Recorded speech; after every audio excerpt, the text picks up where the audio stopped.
out of curiosity, what do you guys have in the studio in terms of hardware and software? What's your current setup? The heart of my studio is Ableton 8 actually, but there's I also use Pro Tools for some editing and things like that. But my studio is a bit of a combination of old and new.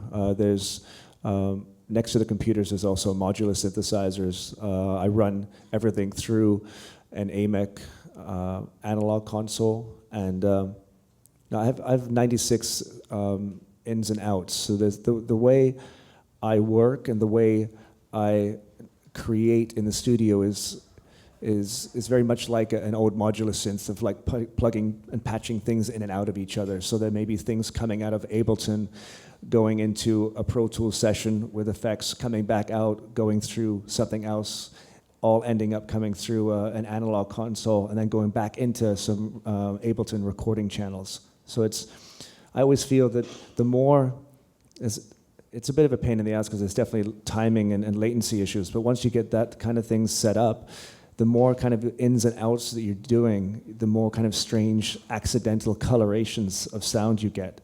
You know, instead of just saying, okay, let's all go through one AMEC board, or let's buy a tube, 8-channel tube warmer. I would rather go into a couple of things over there, a couple of things over there, and then bring it all back so that there's a uniqueness that is a combination of me and that weird setup that I've made. Yeah, well, I have many questions, but just one quick question. Is there something recurring every time you open a new track? Like, do you start from like the beat or the melody or just the BPM, or you have a vision before you start a track?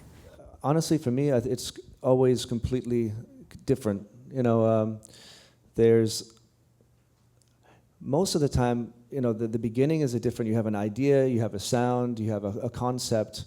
You know, but nearly always I end up in an opposite place than I thought I was going to. You know, the tracks that I've tried to go in with a certain idea and I've finished that idea, they never feel as good as the other ones because perhaps it's too regimented for me. You know, I work best when I start with something and I just kind of go with it and I let it develop. And I work best when things develop fast, and you know, it's kind of like a train of consciousness, you know. So a train of consciousness, you have this idea, but you know, you don't know, and perhaps you shouldn't know the exact destination. Sometimes I get lost in that freedom, but that freedom for me is usually where something magical happens. But on a technical level, I'm definitely more in tune to start with some type of rhythm. You know, no matter what the idea or the concept is, rhythm usually ties everything that I'm doing together. Even if there's no rhythm in the end, it usually probably begins there. I've learned that for me, everything that I make that I like is usually built from the ashes of something that I made that I didn't like. So I would really advocate for making things that you don't like. I mean, I know that sounds like I'm, you know, trying to be in the comedy club here, but it is valuable to fail. It's valuable to do something that doesn't achieve what you wanted it to, and then to look at it and say, okay, what's the one thing here that I would save that is valuable, and what can that teach me to the next time, or what can I take from this and build around just this one idea that's worth saving. And in that way, I kind of joke that I'm always remixing myself, and it makes it hard to ever finish something or to ever decide that I finished something. But it also is important because it becomes a process where you're not always starting with a blank canvas. I think the most intimidating thing for any artist is to look at a blank piece of paper or a blank piece of sound, you know, an empty set, and fill that with genius. I mean, that's overwhelming.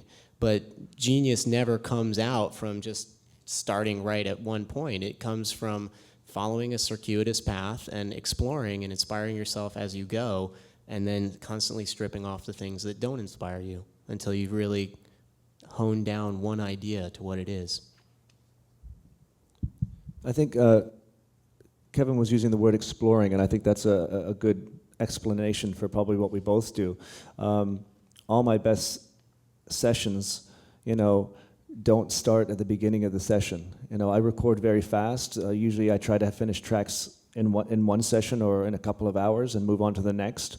But when things start going, I leave all my equipment running and on, usually actually running just with the sound down or the sound up. For me, when I look at the newer generation of people using computers, I see a tendency to, work on a session and then close it and then come back to it or open another session. I didn't have that luxury in the beginning, so I try not to use that luxury now. It's just one session. I work on an idea, I record something, then if I'm tired, I go home, I come back, that session, that loop or that song is still running in the machines, and I turn it back up, maybe I slow the tempo down, I start to change the sounds, and then suddenly it's something new, and that's, like you said, where do you start?